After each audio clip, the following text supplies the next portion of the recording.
127. Saya dari kelompok P4, program studi Sarjana Terapan Teknologi Laboratorium Medis Fakultas Ilmu Kesehatan Universitas Asia Yogyakarta.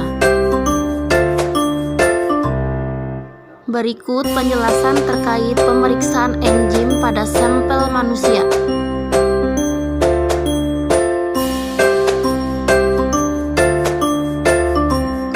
Enzim adalah biomolekul berupa protein yang berfungsi sebagai katalis atau senyawa yang mempercepat proses reaksi kimia organik.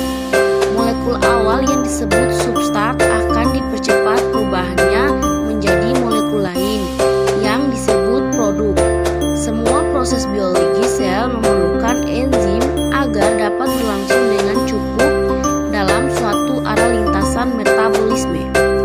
Enzim bekerja dengan cara bereaksi dengan molekul substrat untuk menghasilkan senyawa intermediate melalui suatu reaksi kimia organik yang membutuhkan energi aktivasi lebih rendah.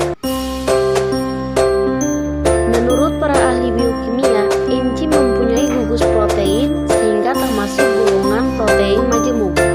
Gugus protein ini disebut dengan kofaktor. Ada yang terikat kuat oleh protein disebut gugus prostetik. Ada juga yang tidak terikat kuat oleh protein disebut koenzim.